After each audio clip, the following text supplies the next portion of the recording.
exclusive group. All right. Well, I think.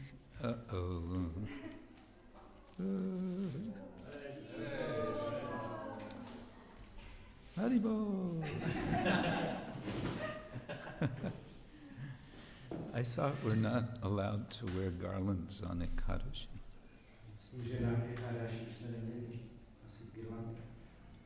Just joking.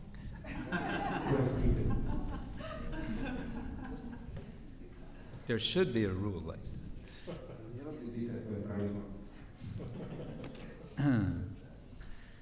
Nama Om Vishnu Padaya Krishna Prestaya Bhutale Srimate Bhaktivedanta Swamin Iti Namine Namaste Saraswate Deve Gauravani Pracharine Nirvishesha Shunyavadi Paschatya Deshatarine Vanchakalpatarubhyascha Kripa Sindhubhya Evacha Patitanam Pavanebhyo Vaishnavebhyo Namo Namah. He Krishna Karuna Sindhu Dinabandho Jagatpate Gopesha Gopika Kanta Radha Kanta Namaste Tapta Kanchana Gaurangi Radhe Vrindavaneshwari Vrishabhanu Sute Devi Pranamami Hari Priye Jai Shri Krishna Chaitanya Prabhu Nityananda Shri Advaita Gadadhar Shivasari Gaura Bhakta Vrinda Hare Krishna Krishna Krishna Hare Hare Hare Rama Rama Rama Hare Hare. So, welcome back to everyone who have been here in our discussion yesterday or the day before, 2 days before. Vítejte zpátky, kdo jste byli včera na našem vysezení nebo 2 dny zpátky. I know the Bhakti Sangha is coming to an end after several days, and everyone is getting a little tired. Bhakti Sangha se blíží ke svému závěru po 7 dnech, už jsou unavení. And it's Friday afternoon. So those of you who are here, you are the hardcore.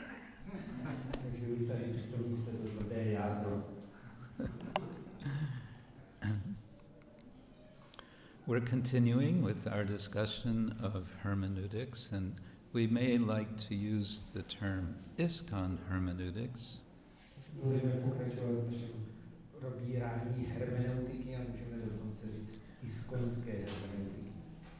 Which is essentially a hermeneutics of consent.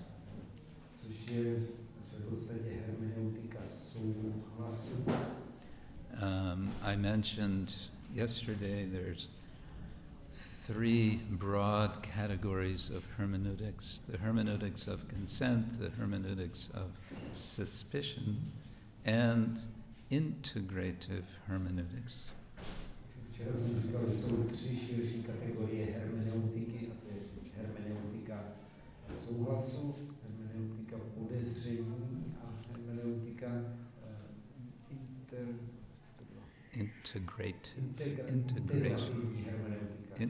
integrational.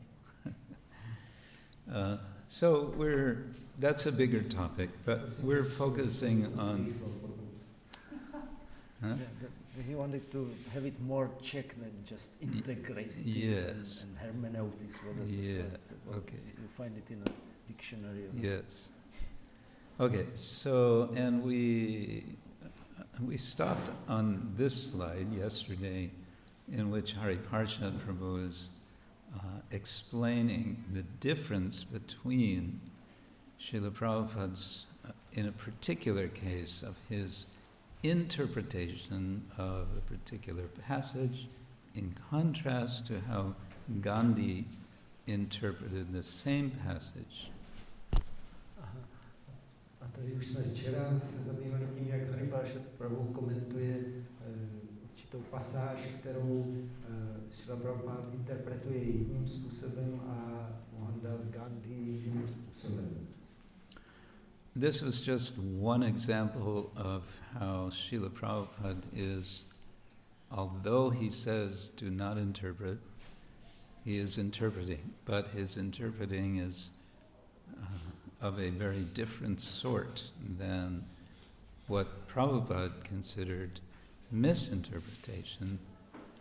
Takže jsme viděli, že když Prabhupada často říká, že by se nemělo interpretovat, tak on sám interpretuje, ale jiným způsobem, než jak se to dělá běžně, což nazývá misinterpretací nebo špatnou interpretací. In this particular case, you may be familiar, Prabhupada was highly critical of Gandhi's interpretation of the Gita. V tomto případě možná už jste o tom slyšeli, že Prabhupada byl hodně kritický vůči Gandhiho interpretacím Gity. Because Gandhi was giving an allegorical interpretation, which, as Hari Parshad Prabhu says, flattens the entire meaning by his interpretation. Že Gandhiho interpretace Gity byla alegorická. Což Prabhupada říká, nebo Hari Parshad Prabhu říká, že to splošťuje celý ten význam. Okay, so far we've been sort of going around the outside of the main topic is ISKCON hermeneutics as developed by the Shastra Advisory Council of the GBC. Takže zatím pořád jsme se tak pohybovali okolo, blížili se k tomu centrálnímu tématu, což je ISKCONská hermeneutika, tak jak ji vypracoval šastrický výbor GBC. So that's what we will begin to scratch the surface of today in the short time we have. Tady už toho se dotkneme dnes aspoň trošku, poškrábeme povrch tohoto ústředního tématu. Oh, but before we do that, I wanted to give the exact quote that I referred to yesterday about Joan of Arc. Ještě když se do toho pustíme, tak připomenu, co jsem zmínil včera o Johance z Arku. So, this was actually in 1968. Prabhupada was giving a lecture about the song, the six prayers to the six Goswamis. To se odehrálo v roce 1968, kdy Prabhupada představoval modlitbu šesti Gosvámí. And then comes this question, which was not so directly related, but this woman asks, is there anyone similar to Joan of Arc in the Srimad Bhagavatam? No, najednou nějaká paní přišla s otázkou, je ve Srimad Bhagavatamu nějaká postava podobná Johance z Arku? You've all heard of Joan of Arc. Slyšeli jste o Jeanne d'Arc, French 15th century saint. Prabhupada says, And the woman says, are you familiar with Joan of Arc? She was a saint.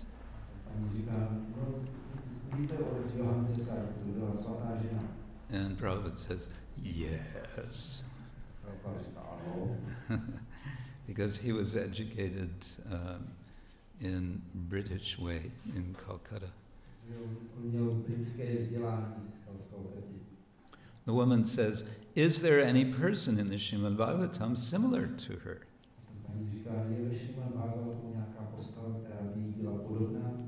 And Prabhupada says, You want to see Joan of Arc in Srimad Bhagavatam?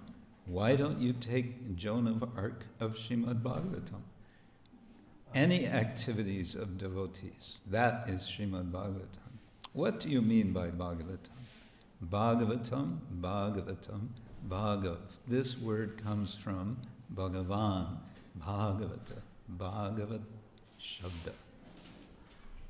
Prabhupada říká, chcete vidět Johanku z Arku ve Šrimad Bhagavatam? A proč nevezmete Johanku z Arku ze Šrimad Bhagavatam? Každé činnosti, jak oddaných, to je Šrimad Bhagavatam. Co si představujete pod Bhagavatamem? Bhagavatam, Bhagav, to slovo pochází ze slova Bhagavan, Bhagavat Shabda. And he continues, the word is Bhagavata, and pertaining to Bhagavata is Bhagavata. To slovo je Bhagavata, a cokoliv se týká vztažené k Bhagavatovi je Bhagavata. So Bhagavata can be expanded to any limit. A takže říká, Bhagavatam se dá expandovat, rozšířit úplně neomezeně. Actually, no, he says expanded to any unlimited. So anything in relationship with God, that is Bhagavatam. So if Joan of Arc, she was in relationship with God, she is also Bhagavatam. Takže pokud byla Johanka z Arku ve vztahu s Bohem, tak ona je taky Bhagavata. You should expand Bhagavatam in that way, yes. Tímto způsobem byste měli rozšiřovat Bhagavatam, ano. I've always been inspired by this little exchange. To mě vždycky inspirovalo ten rozhovor.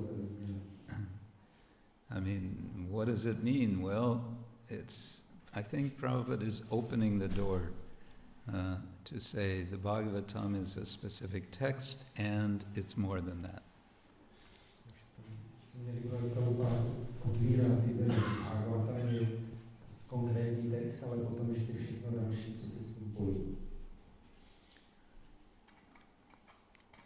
Okay, we're still not quite there in ISKCON hermeneutics, another sort of general point here. Ještě nejsme úplně u té iskonské hermeneutiky, tady je takový obecný bod. It's become a quite common idea that hermeneutics is about what they call the hermeneutic circle. A celkem běžně se pracuje s myšlenkou, že hermeneutika se to zahrnuje určitý hermeneutický kruh. One way to understand this is parts and whole.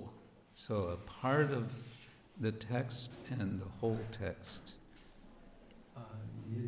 Parts. Parts. Yeah. Jeden způsob, jak tomu rozumět, jsou části a celek. Části textu a potom celý text. Understanding of the whole is aided, is helped by understanding the parts. A pochopit celek tomu napomáhá chápat jeho část. Understanding of the parts is helped by understanding the whole. A zároveň pochopit ty části, tak tomu napomáhá pochopit celek. That's a very broad notion of hermeneutics. Což je takový široce řečeno základní princip hermeneutiky. So in this particular presentation, I don't know who is the origin of this, I have to admit, but they're suggesting that there's a repetition involved. You go from parts to whole and from whole to parts, and you keep going, and eventually you get a kind of a spiral. Ani nevím, kdo tenhle obrázek vytvořil, ale je tam naznačeno, že vlastně tím, jak pochopení celku lépe chápete ty části, pochopení části lépe chápete celek, a když se to takhle opakuje dokola, tak se z toho vlastně stává spirála. And what happens with that? Well, our understanding expands. Tím způsobem se rozšiřuje naše pochopení. We might even apply this to the structure of the Bhagavatam. Take, for example, Canto 1, Chapter 3, which is a list of avatars with very brief descriptions. To můžeme i vztáhnout na strukturu Bhagavatam, když vezmeme 3. kapitolu 1. zpěvu, tak tam je seznam avatárů s jejich stručnými popisy. Then let's jump to Canto 2, Chapter 7. Again, a list of avatars, but with more elaboration. A když přeskočíme do 7. kapitoly 2. zpěvu, tak zase je tam seznam avatárů, ale ten popis už je trochu detailnější. Including, as the last 10 verses of that chapter, 10 verses describing Krishna and his pastimes. Kde už posledních 10 veršů té kapitoly popisuje Krišnu a jeho zábavu. Then we get cantos 3 through 9, which are elaborating on some of those avatars quite extensively. The most elaborate, perhaps, is the story of Nrsimha's appearance in Canto 7. Máme od 3. do 9. zpěvu zase ještě dále rozvedené popisy některých z těch inkarnací, z nich asi nejpodrobnější je popis Nrsimhadevy ve 7. zpěvu. And of course, then we have Canto 10 with 90 chapters about Krishna. A potom máme samozřejmě 10. zpěv s 90 kapitolami věnovanými popisů Krišny. So there's a kind of spiral with more and more expanding understanding. Čili to taky spirála, kde se rozšiřuje naše pochopení. Okay, now, finally, we're getting into ISKCON hermeneutics. Teď jsme konečně u iskonské hermeneutiky. Which has 3 aspects, as we have developed it. We identified 6 qualities, 24 principles, and 40 tools for engaging in ISKCON hermeneutics. A u toho jsme se dobrali toho, že se iskonské hermeneutiky týká 6 vlastností, 24 principů a je 40 nástrojů, jak ji zkoumat a jak se jí zabývat. Now, if we had another week, we could go into some detail about this. Kdybychom měli ještě další týden času, tak bychom se tomu mohli věnovat podrobně. But we don't have a week, we have 35 minutes. Máme už týden, máme už jen 35 minut. Here's another way that the same is expressed. Qualities are Vaishnava qualities, and this is about values on the right side.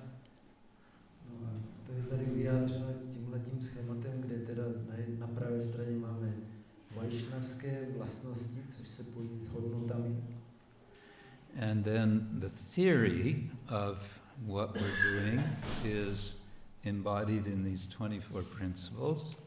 A potom teorie ohledně toho, co děláme, je shrnutá do 24 principů zásad. And the method for doing the hermeneutics consists of 40 tools.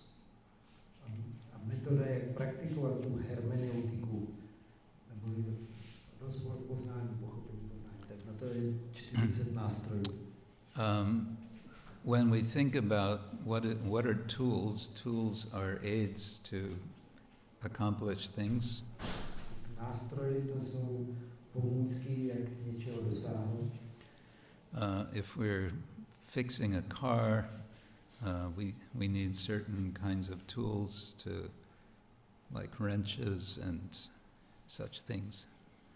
Když opravujeme auto, tak na to potřebujeme nějaké nástroje, klíče, kleště. Except that nowadays, to fix a car, you need a computer for the electronics of the car. Dneska teda, abyste opravili auto, tak potřebujete počítač, aby dal do pořádku tu elektroniku v něm. But the point is, there are different tools for different purposes. Jde o to, že pro různé účely se používají různé nástroje. And an expert, well, let's just use the example of constructing a house.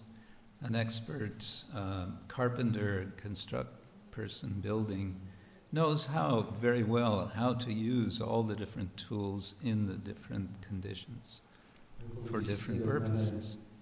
Stavbu domu, tak ani ten stavitel, stavař ví přesně na co, které nástroje, jakým způsobem použít.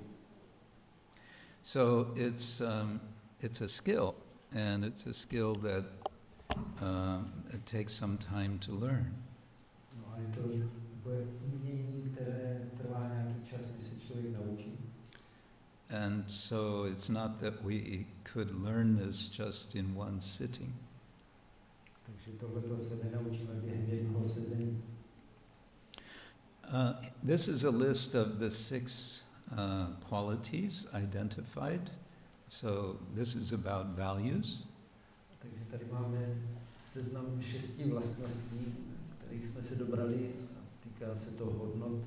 And the idea is that qualification, adhikar, is the starting point if you want to engage effectively and appropriately in hermeneutics.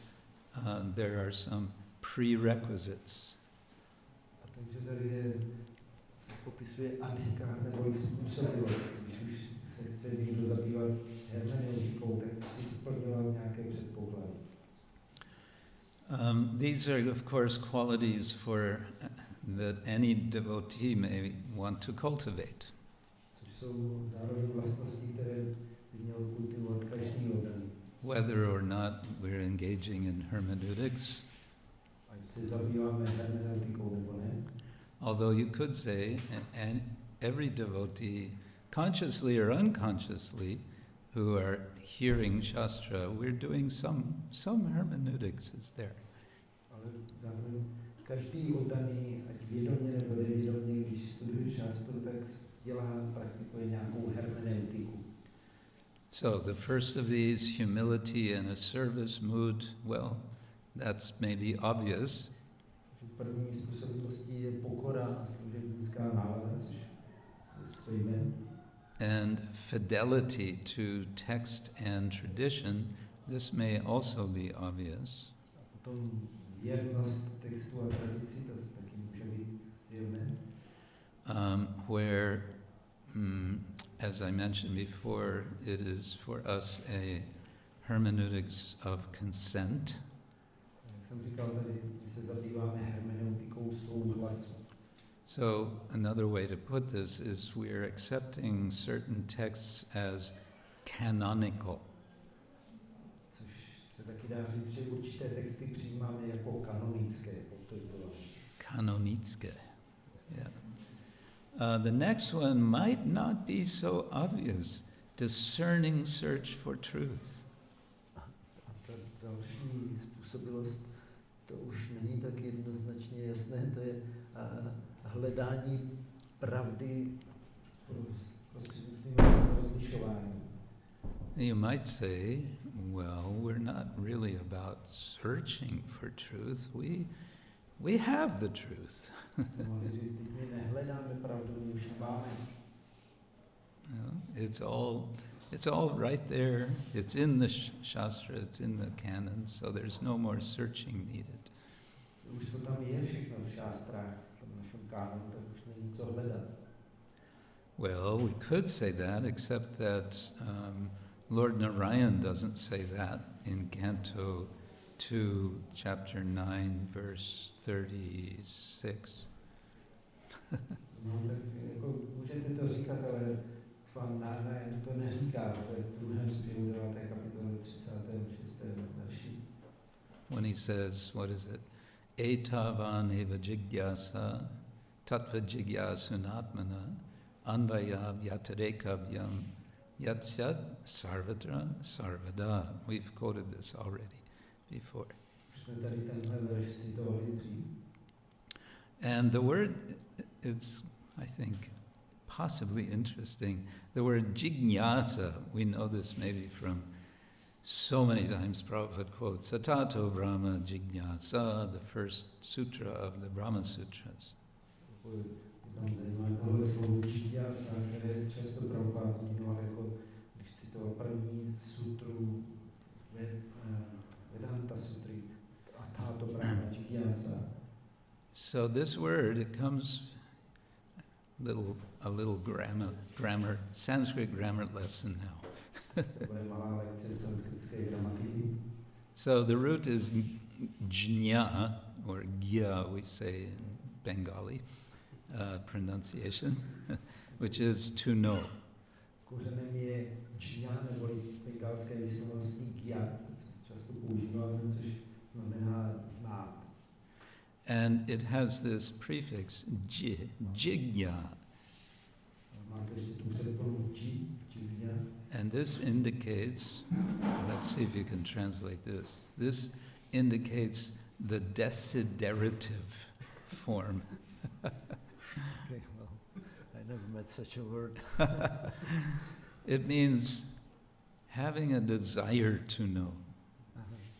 Takže to je určitá gramatická forma, která vyjadřuje, že člověk má touhu znát. So the word comes in it comes twice in this verse. Etavaneva jignasa tattva jigyasunatmana.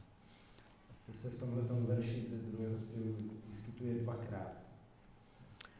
So the desire to know, the sense of searching, and then anvaya vyatarekabhyam is saying just either directly or indirectly. Je tam touha znát, a pak anvaya vyatarekabhyam je přímo i nepřímo.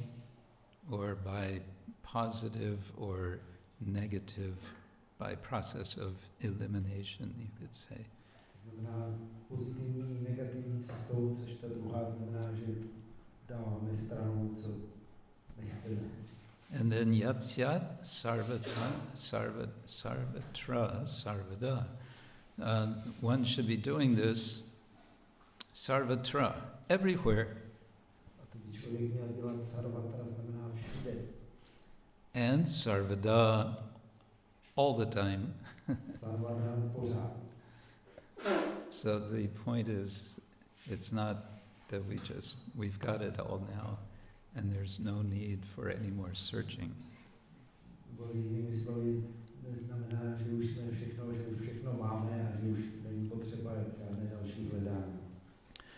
The next principle, honest and authentic conversation, brings the social dimension to hermeneutics.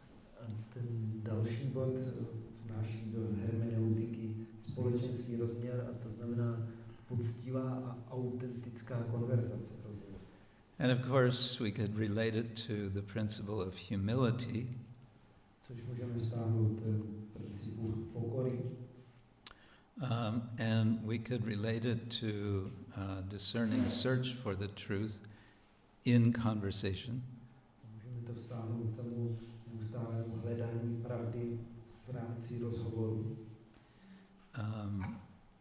Yeah, I shouldn't spend too much time on this. The next is openness to change and transformation.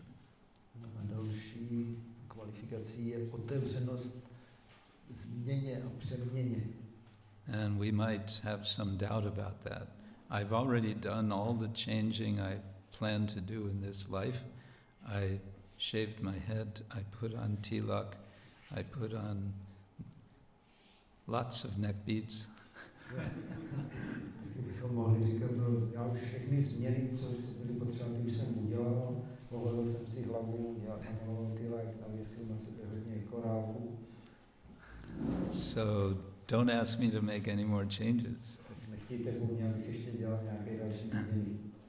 But of course, we want to be what Srila Prabhupada always called Krishna conscious. Ale jak Srila Prabhupada vždycky říkal, že bychom měli chtít být si vědomí Krišny. And that means very radical change, Což je hodně radikální změna. radical transformation. A proměna. So we have to be open to change. Takže musíme být otevření proměně. And when it comes to shastric questions, we might want to sort of take shelter quickly of some particular idea or understanding. Když se zabýváme paní šásté, tak můžeme chtít najít rychlou odpověď, nějaké jasnou myšlenku a jasné pochopení. And be very resistant to changing our understanding, even though our understanding is not helpful. A zdráháme se jakkoliv změnit své pochopení, když nám to pochopení až tak úplně nepomáhá, nedává smysl. And finally, benevolence and generosity, again, is a social quality. Benevolence, smysl dává, a štědrost, což je zase taky sociální rozměr. Generosity means being ready to give. Well, we can say that's a basic principle of preaching. Štědrost znamená být připravený dávat, což můžeme říct je základní princip kázání. And I would also connect it with the art of listening. A já bych to také propojil s uměním naslouchat. We usually think of preaching as a sort of one-way, unidirectional activity. Často pro nás kázání je jednosměrná činnost, jdoucí jedním směrem. I'm telling you the absolute truth, Já tobě řeknu absolutní pravdu.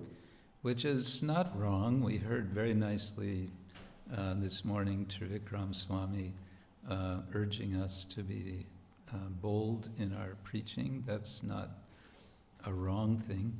Což není nic špatného, jak jsme ráno slyšeli od Trivikrama Maharáže, abychom byli odvážní v svém kázání. But I want to suggest that generosity means also being open to listening to who we are speaking with. Ale já chci tady říct, že tato štědrost znamená zároveň být ochotní a otevření tomu, že budeme i naslouchat té druhé straně, ke které mluvíme. That's a whole nother topic. I won't go further on that. To je zase celé další téma, do kterého se teď nebudu pouštět. Here is a quote from Chaitanya Charan Prabhu. He's one of the members of the Shastra Advisory Council. This is a small excerpt out of his explanation of the first quality, humility and service mode. Ten Chaitanya Charan Prabhu, který je taky součástí toho výboru pro službu šáster, a tohle je jenom krátký úryvek z jeho důkladného rozboru, co znamená pokora a služebnická návada. Our purpose in speaking and writing is not to establish our own intellectual superiority over others, but to become a transmitter, a via media for the wisdom and grace coming down from Krishna through the tradition to enter into us and enter through us into our audience. Service attitude and humility can help us to access grace. Říká, naším záměrem, když mluvíme a píšeme, není prokázat svou vlastní intelektuální nadřazenost nad ostatními, ale být těmi, kdo předávají, být prostředníky, předávajícími moudrost a milost, sestupující od Krišny skrz tradici, aby vstoupila do nás a skrze nás do našich posluchačů. Služebnický postoj a pokora nám mohou pomoct získat k této milosti přístup. What's the word for grace? Milost. Oh, same as Polish, Yeah. except it's miłość. Miłość. Okay, so I'm now going to jump. I won't go through each of those 6 with any detail. We're jumping now to principles, which you remember is the theory of ISKCON hermeneutics. Takže nebudu probírat detailně všech těch 6 předpokladů nebo Vlastností a teď se budu věnovat tady 24 principům pro zpracování hermeneutiky. And we identified one overarching principle. So you could say this is number 25, which is above the others. A našli jsme jeden takový zastřešující princip, který můžeme říct, že je 25. a všechny ty And you could say also this is what makes it ISKCON hermeneutics. Taky můžeme říct, že to je, proč to celé můžeme nazvat ISKCONskou hermeneutikou.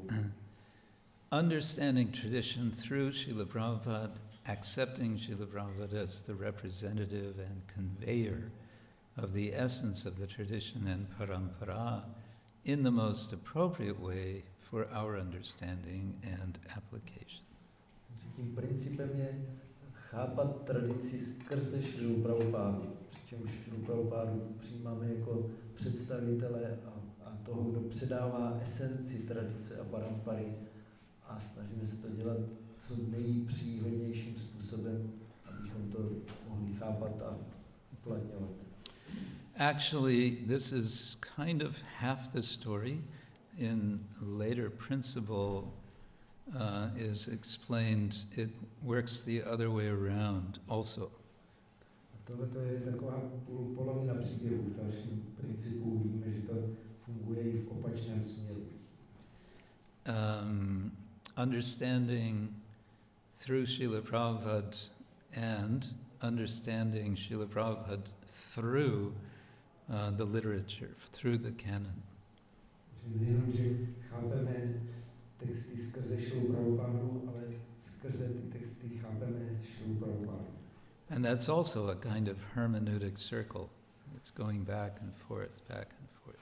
Což je zase další takový hermeneutický kruh, že to jde tam a zpátky. Because if we only said we understand everything through Srila Prabhupada, then what is the need ultimately of the Shastra? Kdybychom řekli, že všemu rozumíme skrze Šrilu Prabhupádu, tak k čemu by vůbec nakonec byla potřeba Shastra? Well, Prabhupada emphasized that we follow Shastra. Prabhupada zdůrazňoval, abychom následovali Shastru. Okay, I think I put in 2 examples of principles. So number 1 is Sri Krishna is the object, purpose, and ultimate goal of all Shastric knowledge. Mám tady nějaké příklady principů a prvním z nich je, že Šri Krishna je cílem nebo objektem, účelem a konečným cílem všeho šastrického poznání. And each of these 24 principles gets an explanation, which is usually at least 1 page, usually with some reference to Shastra. Každý z těch principů má své vysvětlení, obvykle je to tak 1 stránka, kde je vždycky i nějaký odkaz na Shastru. So in this case, this is just the beginning of the explanation for this statement. Tohle to je jenom začátek vysvětlení tohoto principu. So there's 3 things. Krishna is the object, he is the purpose, and he is the ultimate goal of all Shastric knowledge. Jsou tady 3 věci, že Krishna je objektem, účelem a konečným cílem všeho šastrického poznání. So that's a very basic principle. To je velice základní princip. And if one is engaging in hermeneutics, one wants to keep that in mind. Pokud se někdo zabývá hermeneutikou, tak tohle to chce pořád uchovávat na mysli. So, as part of the explanation is a famous verse from the Bhagavad Gita. A teď součástí vysvětlení tohoto principu je slavný verš Bhagavad-gíty. Maybe you just read the translation. Sarvasya chaham hriti sanivishtaha matta smritir jnanam abhohanam cha vedaischa sarvair aham eva vedyo vedantakrit vedavit eva chaham. Já sídlím v srdci každého a ode mne pochází vzpomínky, poznání i zapomnění. A všechny védy jsou určeny k poznání mě. Já jsem také sestavitel Védanty a jsem tím, kdo zná védy. Now, I should have a picture to illustrate this, but where is this verse? It's in Bhagavad Gita.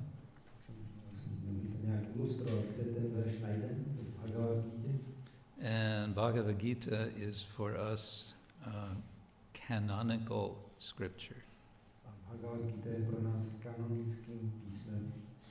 And we could say Bhagavad Gita is canonical for many people especially in India. At least we can say all the different Vaishnava sampradayas. Můžeme říct, že Bhagavad-gita je kanonickým základním písmem pro mnoho lidí v Indii a zvlášť pro všechny vajšnavské sampradáje.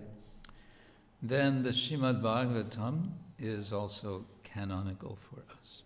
A potom pro nás je kanonický i Srimad Bhagavatam. And it's also canonical for other Vaishnava sampradayas, but not really canonical for the broad population, what might be called Hindus. Je kanonický pro další sampradáji, ale ne úplně pro všechno to obyvatelstvo, které bychom mohli nazvat hinduistickým. And then a third text is canonical for us, and that's the Chaitanya Charitamrita. Dalším naším kanonickým textem třetím je Chaitanya Charitamrita. And Chaitanya Charitamrita is canonical for Gaudiya Vaishnavas, but not for other Vaishnava sampradayas. To je kanonická pro Gaudiya Vaishnavy, ale už ne pro další vaishnavské sampradaje. So you can picture three concentric circles with Chaitanya Charitamrita in the middle, Srimad Bhagavatam outside of that, and then the biggest circle of Bhagavad Gita. Byste si mohli představit obrázek tří soustředných kruhů, přičemž Chaitanya Charitamrita je ten prostřed, Srimad Bhagavatam je okolo a pak úplně ten vnější kruh je Bhagavad Gita. In terms of people accepting as canonical, the most are accepting Bhagavad Gita, less are accepting Bhagavatam, and even less are accepting Chaitanya Charitamrita. Z hlediska toho, kolik lidí uznává tato písma za kanonická, nás nejvíc jich je pro Bhagavad Gitu, něco méně pro Srimad Bhagavatam, ještě víc pro Chaitanya Charitamrita. That's a long quote for this one. This is principle 2. Shabda is the highest pramana. Druhým principem šabda je nejvyšší pramánou. Najvyšší pramano. I think I won't read all of that. The verse from Chaitanya Charitamrita, although there is other evidence, the evidence given in the Vedic version must be taken as foremost. Vedic versions understood directly are first-class evidence. Takže to verš z Chaitanya Charitamrity, i když mohou být další důkazy, tak ten důkaz, který podávají Védy, musí být třeba přijmout za nejdůležitější, nejpřednější. A védské podání, pochopené, chápané přímo, je prvotřídním důkazem. And then Prabhupada invites, or he urges his readers to consult the writings of, and then he's referring to several different sources. A teď Prabhupada doporučuje svým čtenářům, aby si ještě obeznámili v téhle souvislosti s dalšími písemnostmi z různých dalších zdrojů. So he refers to commentators from different Vaishnava Sampradayas. And he says, you consult these regarding the Vedanta Sutra, Brahma Sutra. A dokonce i říká, abychom si seznámili a obeznámili, prostě vzali si něco z komentářů i autorů v jiných sampradajích. And yeah, let's move on. So that's from Madhya Lila chapter 6, verse 135. You can read the purport yourselves. Ve významu k 6. kapitole Madhya Lila Chaitanya Charitamrity, verši 135. Okay, and then again, if we had lots of time, we could go through 24 principles, but I'm jumping. Now I'm just going to introduce one of the tools, the first of these. Takže kdybychom měli víc času, zase mohli bychom projít všech těch 24 principů, ale já přeskočím teď k nástrojům a mám tady jako první z nich. How does a particular shastric statement point to Krishna? Jakým způsobem konkrétní výrok šáster poukazuje na Krishnu? Notice this is in the form of a question. And notice that it relates to the first principle. What was that first principle? Krishna is the object, purpose, and ultimate goal of all shastric knowledge. Krishna je objektem, účelem a konečným cílem všeho šastrického poznání. So then comes a question, all right, so here I have a shastric statement that says one should bathe in the early morning in cold water, let's say. Takže mám tady výrok šáster, člověk by se měl koupat ve studené vodě brzy ráno. How does that point to Krishna? Jak tohle to poukazuje na Krishnu? So that would be something to reflect on. How is it pointing? Maybe we need to get other references to see how it points.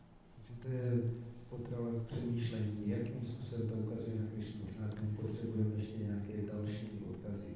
We might see how it's connected through the principle of purity. Můžeme si říct, že to je skrze princip čistoty. Where Krishna in the Bhagavad Gita expresses that purity or cleanliness is a godly quality. Krishna v Bhagavad Gita vysvětluje, že čistota je božskou vlastností. Okay, here is an interesting quote from 11th canto Bhagavatam. Tady je zajímavý citát z 11. zpěvu Bhagavatamu. Ya sam vyatikarad asid vikalpo vadatang padam prapte shamadame pyeti vadastang anushamyati. By interaction of my energies, different opinions arise. But for those who have fixed their intelligence on me and controlled their senses, differences of perception disappear, and consequently the very cause for argument is removed. A to říká, vzájemné působení mých energií vytváří různé názory, ale ti, kdo upřeli svou inteligenci na mě a ovládli své smysly, to rozdíly ve vnímání mizí a následně je odstraněn samotná záminka, samotný důvod k dohadům argumentů. That's interesting, isn't it? How does that work?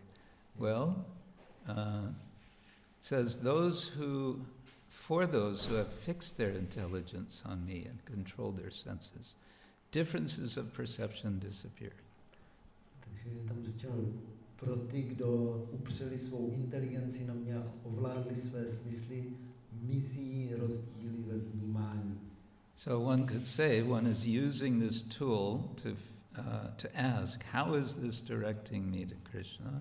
And that process of thinking how that works is such that it leads to overcoming differences of perception. Takže když přemýšlíme, jak mě toto konkrétní vede ke Krišnovi, tak je proces takový, že postupně se odstraňují rozdíly vnímání. Yeah. Okay. This is 2A. Consider the pramanas, the sources of authority. Nástroj 2A. Zvažte pramány neboli zdroje autority. The plot thickens, right? It starts to get complicated. So the first tool was in the form of a question, and this is in the form of advice or suggestion. První nástroj byl forma otázky a to už má formu rady nebo doporučení. And this is about another fancy word. This is about epistemology, which is the subject of how do I know what I know. Což zase máme na to další slovo epistemologie, neboli jak vím to, co vím. The word pramana can also just mean evidence. Pramana může taky znamenat důkaz. And traditionally there are 10 sorts of evidence. Tradičně se rozpoznává 10 druhů důkazů. Srila Jiva Goswami, in beginning of his Tattva Sandarbha, does a process of elimination to reduce these 10 down to 3. Srila Jiva Goswami v úvodu Tattva Sandarbhy používá eliminaci při jejím vyučování, kdy z těchto 10 pranám vytřídí 3. Either because some of the pramanas listed here are implied or included in other pramanas, Zajednou může to být tak, že některé z těchto pramán jsou zahrnuté v jiných pramánách, or because they are determined to be faulty. anebo že se taky ukazuje, že jsou chybné. And then he boils it down to just one pramana, namely Shabda. No a nakonec to skondenzuje na jedinou pramánu, a to je šabda. And he gives interesting examples to illustrate why, for example, Pratyaksha and Anuma are faulty. Dává zajímavé příklady, aby ilustroval, proč Pratyaksha a Anumana jsou chybné. The one I remember from Anumana, because the classical Anumana, or reasoning, is this syllogism, there is smoke on the mountain, therefore there must be fire. But it has actually 5 steps. Takovým příkladem Anumány je rozumové zdůvodňování a vyvozování závěrů, a když se řekne, že nad nějakou horou je kouř, to znamená, že tam musí hořet oheň, tak to má ještě 5 stupňů. And so I think, as I remember, he gives the example, okay, you're looking and you see what looks like smoke, and you conclude, so there's a fire, but actually it's not smoke. První věc je, že se díváte na něco, co vypadá jako kouř, tak si říkáte, tam musí hořet, ale přitom to není kouř. Rather, it's some vapor rising after some rain or something like that. Anyway, he discusses all of these, and then he reduces to Shabda, and eventually he'll reduce, okay, then it's Veda, is Shabda, and then there's the epics and there's the Puranas, and then he reduces, and he says, our authority is the Srimad Bhagavatam. Takže on postupně kondenzuje těchto 10 pramán na šabdu a pak říká, že šabda zahrnuje Védy, Purány, ty eposy a nakonec to skondenzuje, že naším hlavním pramánou je Srimad Bhagavatam. But still, Jiva Goswami does not completely reject sense perception and reason. Zároveň Jiva Goswami nevylučuje úplně smyslové vnímání a rozumové uvažování. He says there's a place for them, Říká, že pro ně je místo, but one has to recognize the limitations of that place. on si musí být vědomí jejich mezí, nebo jak to místo je omezené. I think we're at the end now. Yeah. I just won't go there. Okay. Yeah. And it's 6 o'clock, so it's time to stop.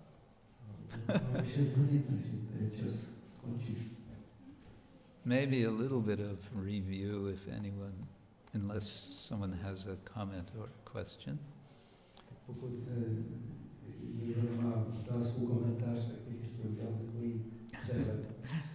Not surprisingly, Lila Purushottam. Není už je to Lila Purushottam. Just a quick question maybe to the last point that I've read with the argument that Shabda should be considered as the part of Pratyaksha actually, because it's accepted by the ears rather than by the sensory means. Yeah. So how does we deal with that objection? Jiva Goswami talks about that. Že jsem se setkal s argumentem, že ve skutečnosti šabda jako zvuk spadá technicky za to pod pratyakšu, jo, smyslový vnímání jako zdroj pramánu, důkazu, tak jak nakládáme, jako jaká je diskuze ohledně téhle námitky. As I remember, it's been a while, that's part of his justification or just acknowledgement that that pratyaksha is necessary.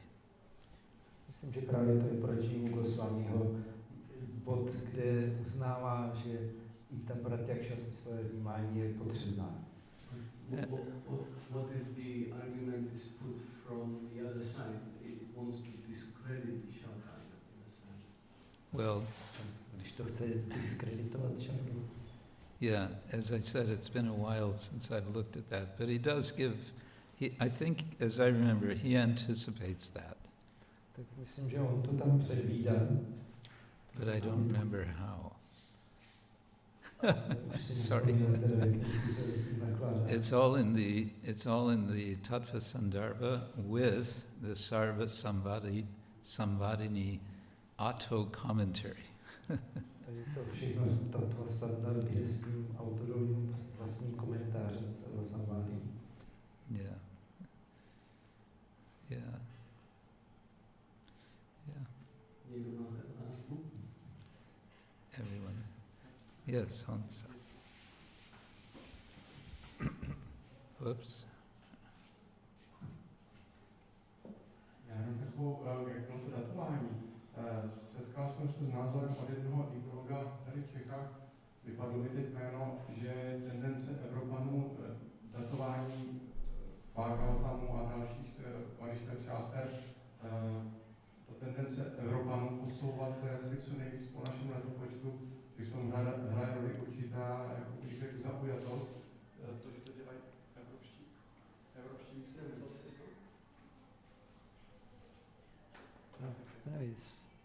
Já taky jsem slyšel. To zhaslo celý nějakým způsobem. Yeah, well, he's referring to the previous session when you spoke about the dating of the Shastras by the Indologists, and he even heard from one Indologist here in Czech who claims that it's a general tendency of the European Indologists to be postponing the dates, like as the most recent dates, that because they are biased. Yeah. Postponing in the sense of moving the dates to be more recent? Yeah. Yeah.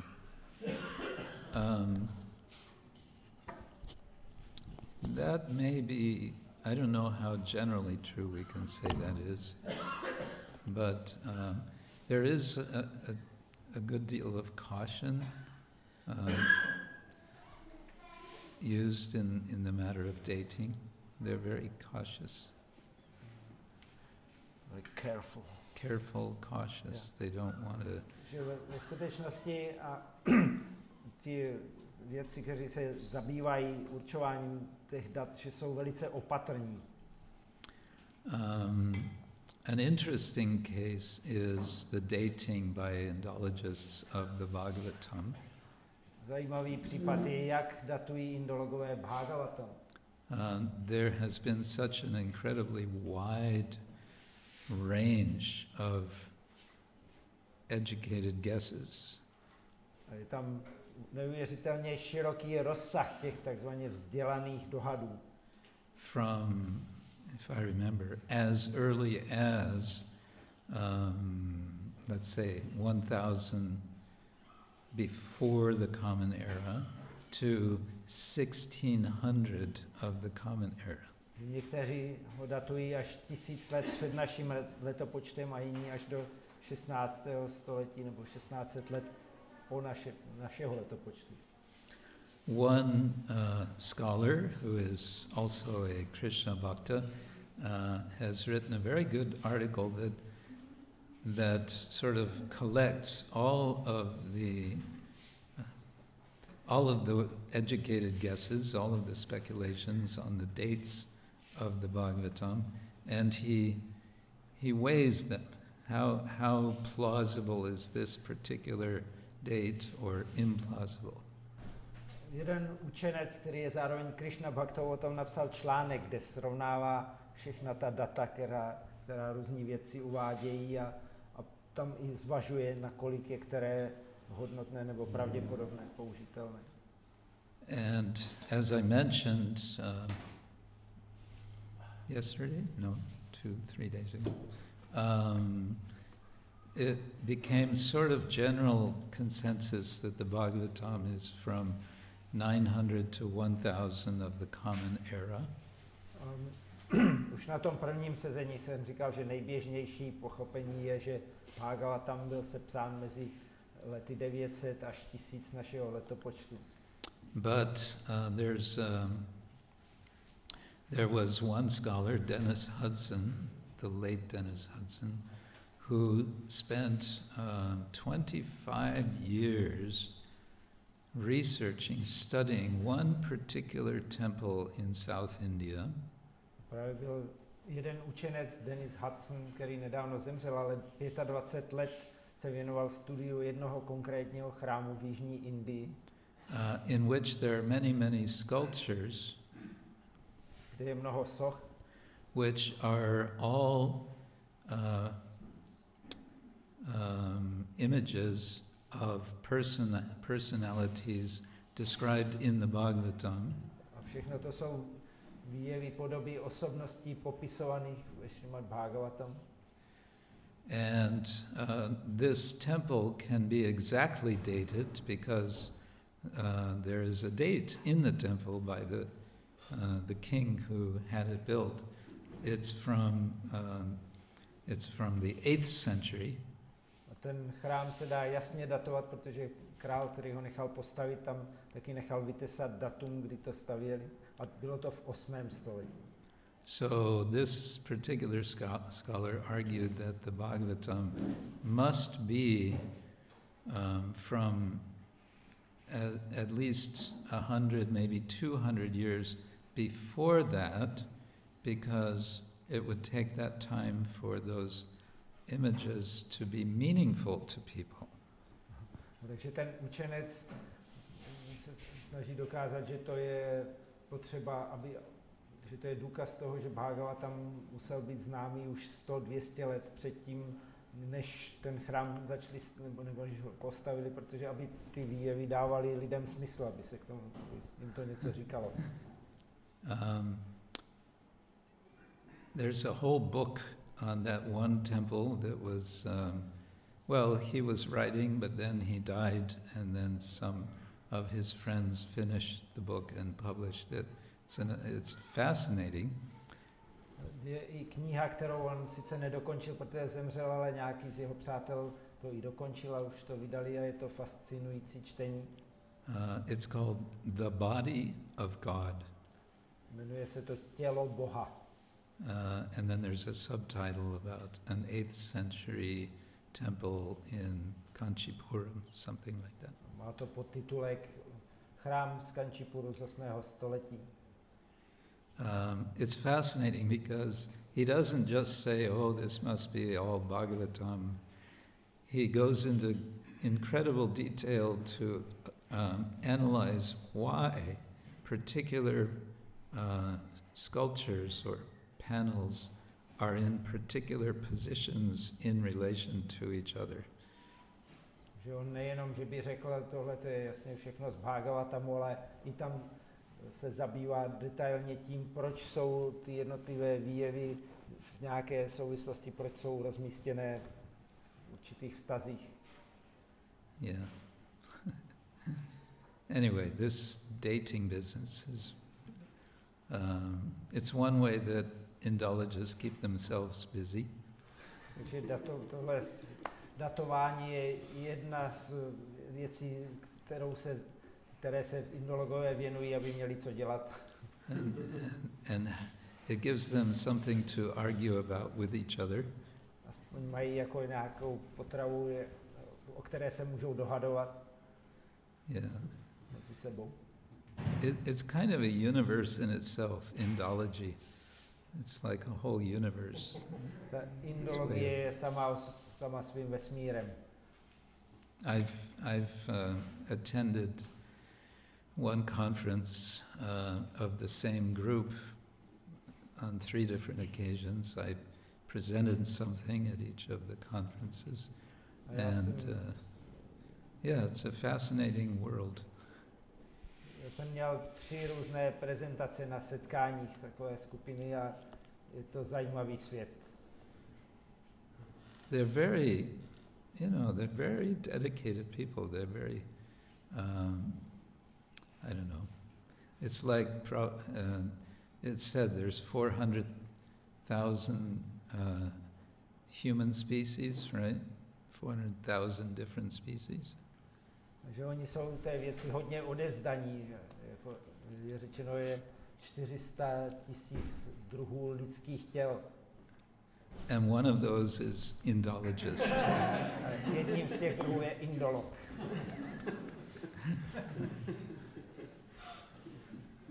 But you'd be amazed at how well they know these texts. Ale žasli byste, jak dobře znají ty texty. I mean, there's so many texts, so they will specialize, of course. Tak oni samozřejmě textů je hodně, takže se různě specializují. Yeah.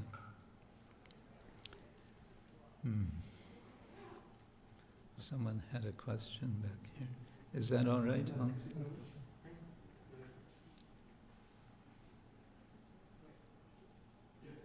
Oh, yes. Okay.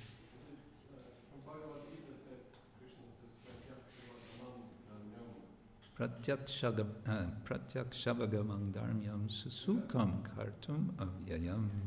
So this is a different protection than what Prabhupada is using often in commentary, that this getting the knowledge from pratyaksha is the 10th class.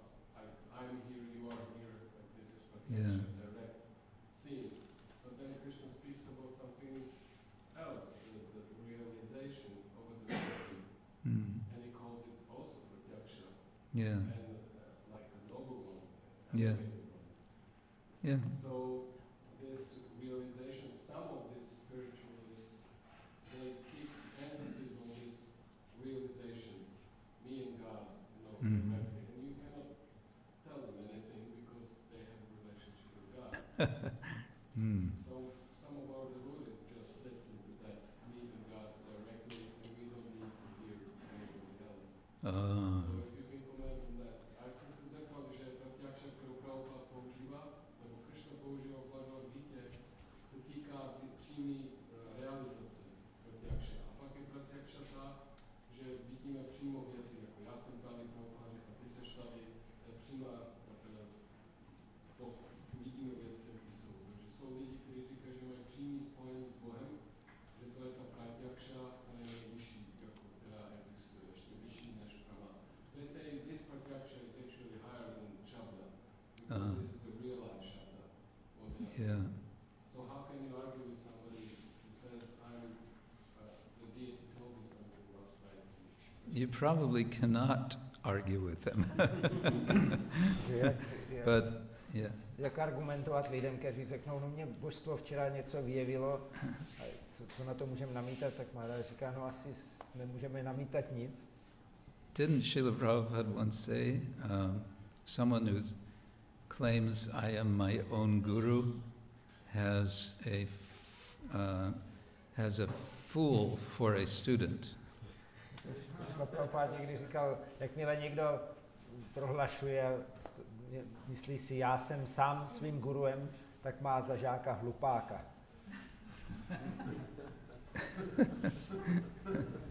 Now there is something called yogi pratyaksha. Existuje něco, čemu se říká yogi pratyaksha. This comes in the yoga tradition. Patanjali, I don't think explicitly uses this term. But the idea is a kind of super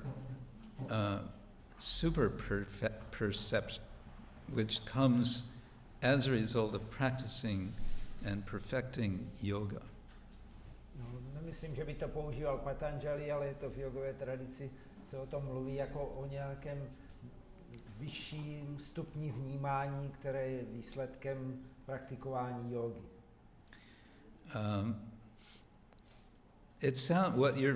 What you're describing sounds to me a bit like Christian Protestantism. To, o čem mluvíš, mi trochu připomíná křesťanský protestantismus. Which, was in some ways a protest against Roman Catholicism with its priest, its middle persons. Že to byl protest proti římským katolíkům a ti knězi byli... What was that? The priests were middle persons. Yeah, they're middlemen. So the Protestants rejected that.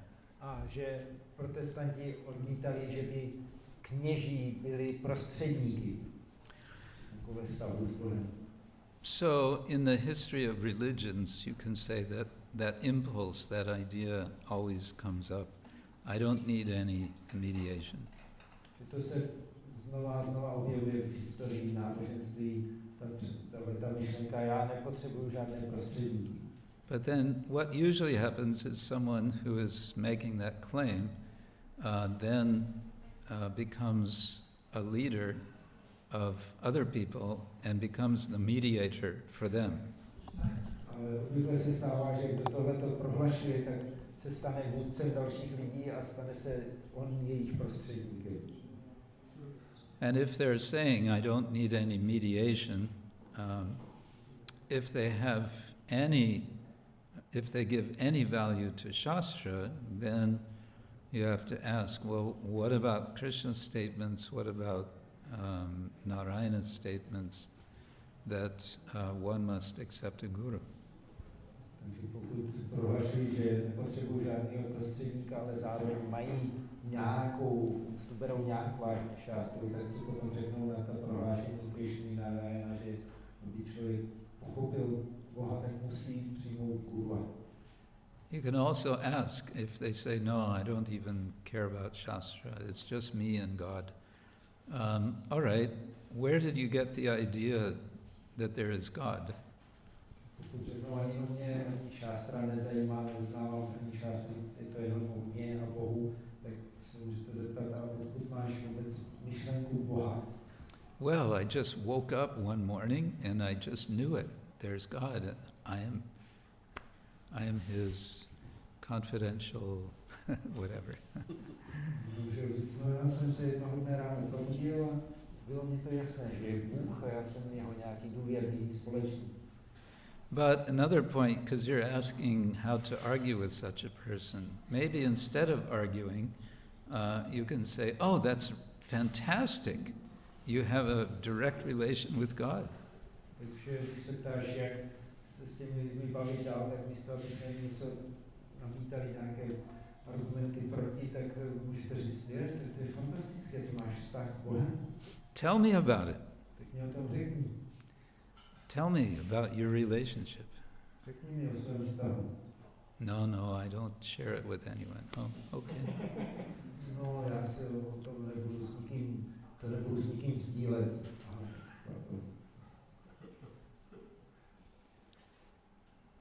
Yeah. Just another short one, if it's possible.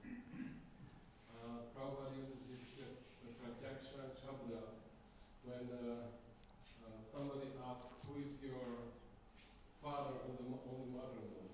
Mm. So this is the Shabda, you have to hear from mothers, only she can, there is no other way. But today we have DNA analysis that looks like we can also, by Pratyakshara, we can also find the fathering. Yeah. So some smart people, they saw this and asking questions. Not really our devotees because Yeah. they don't read this much, but some others, they who try to find faults, they found it there. So what can you explain? How can you explain? You can say, you caught us. Někdo namítá, že Prabhupada říká, jedině matka vám řekne, kdo byl otec. Stejně tak jedině šastra vám řekne obou. Tak dneska máme ty DNA, že se dá vypátrat, kdo vlastně byl otec s nějakým smyslovým vnímáním, tak co když někdo přijde s tím, ty jsi nás dostal, nás chytil. You can say, so now you have the revelation. Now please write it down for future generations.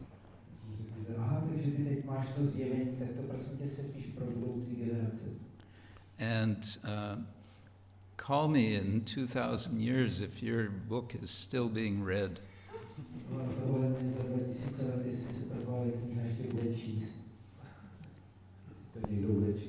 So we could say, one of the arguments is endurance of Shastra.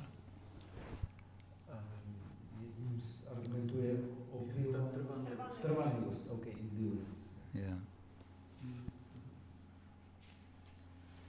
Right. I couldn't get the explanation from the learned devotees there in this ancient Vedic tradition or rare literatures. In Facebook there's a group of learned devotees. Okay. Well, I just speak for Maharaj in English and then I say check it out. Anyway, the question is that there is an objection that in Shiva Purana there are verses that actually these Vaishnava Puranas, they are tamasic and only Shiva Puranas are sattvic. And I even saw the quote and I sent it to the experts to translate and nobody, and just one devotee sent me an AI translation which was like paraphrased that actually no, tamasa means darkness and it's above darkness and some kind of paraphrasation, but it was not really explaining, how did it appear there. Že jsem viděl prostě text Shiva Purány, kde jsou přímo verše, tyhle ty vajšnavské Purány, ty jsou tamasické a šivaistické Purány jsou satvické. A já jsem se na to ptal, jsem to posílal expertům jako oddaným z Sanskritu, to vysvětlí, nebo jestli je nějaká, kde je chyba. Nikdo se k tomu nevyjádřil, jeden vyposlal nějaký překlad za pomocí umělé inteligence, že se to vlastně dá chápat obrazně a vysvětlit, jako když ona Čakravárty s pomocí Sarasvaty překrucuje všechny ty významy do pozitivního smyslu. Yes, so they have their canon, whoever is making that quote. Takže různí lidé mají různé kanonické texty. We might ask an Indologist, what is the standard dating of the Shiva Purana? Můžeme se Indologu zeptat, jak se standardně datuje Shiva Purana. And I suspect it's quite late, Mám podezření, že to je jedna z pozdnějších. which suggests that it would be written as a response to the Vaishnavas. Což se dá chápat, že by to bylo sepsáno jako odpověď Vaishnavům. Yeah. And it's a Purana, which means it's not Shruti, it's Smriti. Je to Purana, to znamená, není to Shruti, ale Smriti. Yeah. The Bhagavata Purana is also Purana, but the Vaishnavas understand the Bhagavata is more than a Purana. Bhagavata Purana je taky Purana, ale Vaishnavové chápou, že je to víc než Purana. It's considered, in fact, historically, it's the Bhagavata Purana that gives authority to the Veda, instead of the other way around. Dokonce je to chápáno, že Bhagavata Purana dává autoritu plnomocné Védy, než je to obráceně. And where do you see people in India giving Shiva Purana Katha? A kdybyste viděli lidi v Indii, kteří by dávali Shiva Purana Katha. There's a lot of Bhagavat Katha based on Bhagavata Purana. Ale Bhagavata Katha, založené na Bhagavata Puráně, tak na to se dává mnoho přednášek. But I never heard of a Shiva Purana Katha. Nikdy jsem neslyšel o Shiva Purana Katha. I've heard regarding this type of controversies that simply it's like if we simplify the matter, which probably with hermeneutics we don't really want so much, but that these different levels of shastras, they are meant to nourish that kind of faith for whom they are meant. Mm-hmm. So then if you accept that as a starting point, then you can relate to it or be generous towards the Shiva Purana. Yeah. Like having such a strong statement in opposing to our doctrine, but you can be generous, like, okay, it's supposed to nourish the level of theism of Shaivites, so they want to hear it, and thus the care of their theism is provided by the Shastra. Yeah, you could say like that. Jak jsem říkal, že jak se jako zjednodušit ten pohled na tuhle kontroverzi je, že se vychází z toho porozumění, že ta která šástra, když se o ní přemýšlí, že je někomu určená, tak má dodat té osobě víru z té úrovně jejího jako teismu, jejího to, co ona jako věří. Tak ta šástra má dodat víru té osobě. Že když tohle jsme, jako máme dostatek velkorysosti, aby jsme takovýhle argument přijali, tak pak není problém si to v té Shiva Puráně přečíst a být jako v pohodě s tím, proč to tam je, i když to oponuje jako naší vlastní doktríně. Maybe we should stop now, because... Oh, yes. I won't take much time, just a short question. I couldn't resist watching the last screen. It was a Sváminical tradition, so I don't know what is, I cannot Google it, so I'm curious. Yeah. To jsou ty sváminické tradice, jak tam bylo na tom posledním slajdu. Yeah, Shramanical, they usually say Shramanical, not Shraminical, I think I maybe misspelled. Shramanical. So a shraman is an ascetic, Šraman je asketa. and historically it seems there was a kind of a movement that started around, what do they say, 800 before the Common Era. Historicky, že vzniklo někdy 800 let před naším letopočtem celé hnutí. That people were running away to the forest Lidi začali utíkat do lesa and taking up all kinds of austerities, yoga practices. podstupovat různé druhy askeze a praktikování jogy. The story of Gautama Buddha's enlightenment has him leaving the home, leaving the palace, and going and meeting some ascetics, possibly Jains. To je ten příběh osvícení Gautamy Buddhy, který šel z paláce a pak se setkal s nějakými askety, pravděpodobně džínisty. And spending some time with him doing a lot of austerities. Strávil s nimi nějaký čas, podstoupil hodně askeze. There's one famous murti of Buddha where he's totally skinny. He's been fasting and he's just skin and bones. Jedna slavné murty Buddhy je naprosto vyzáblý, protože se postila hodně kosta kůži.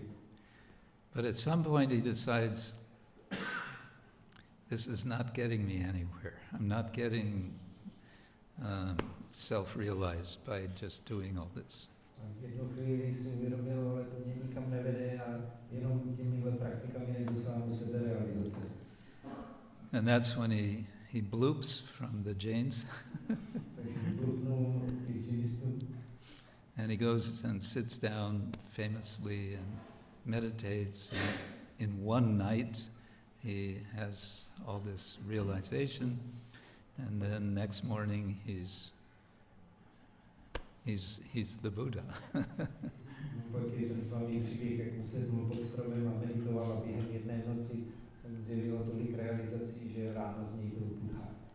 And he declares that his way is the middle way, the middle path. It's not extreme asceticism, nor is it hedonism. Yeah.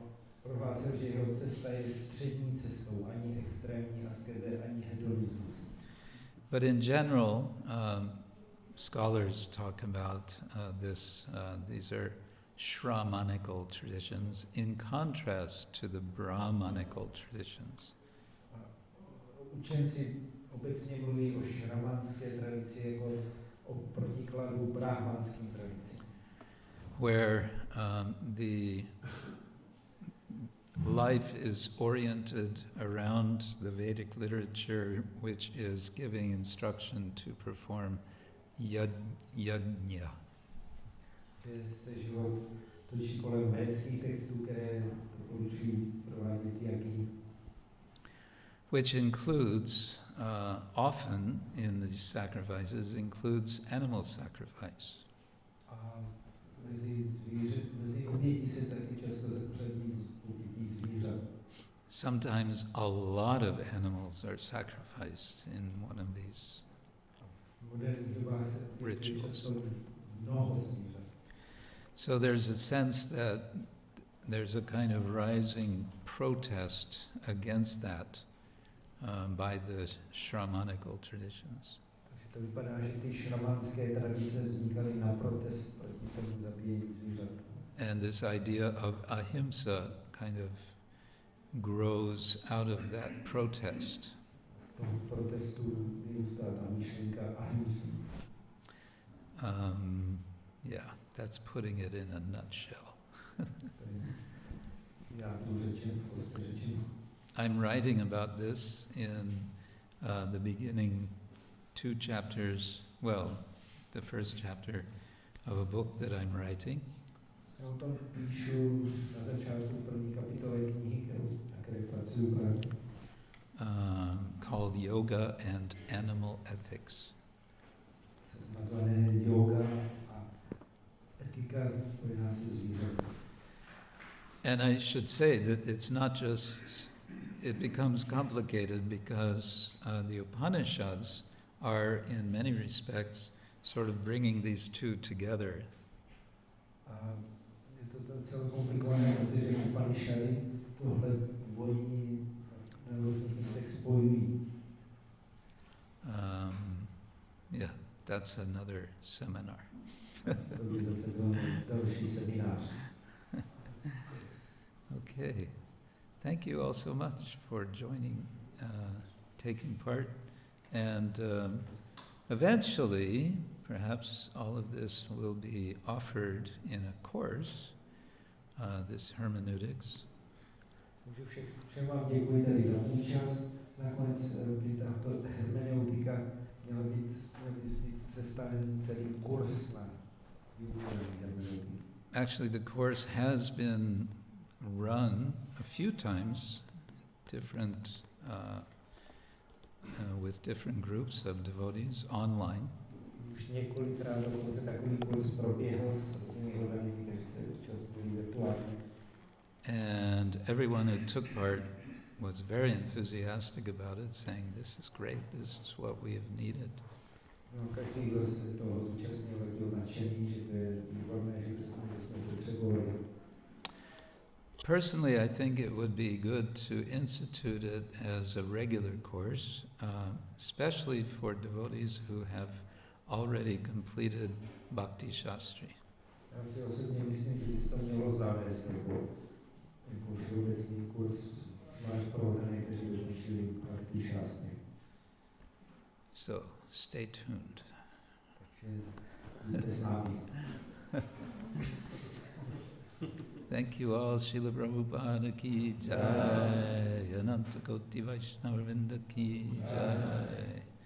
ISKCON Hermeneutics ki jai. Kšétra Maharaj ki jai. Sadhu, sadhu, sadhu, sadhu, sadhu.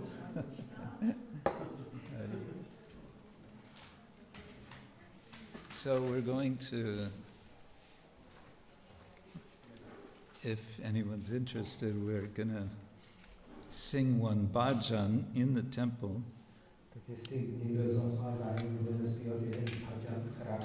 A Hindi bhajan, which is a lot of fun.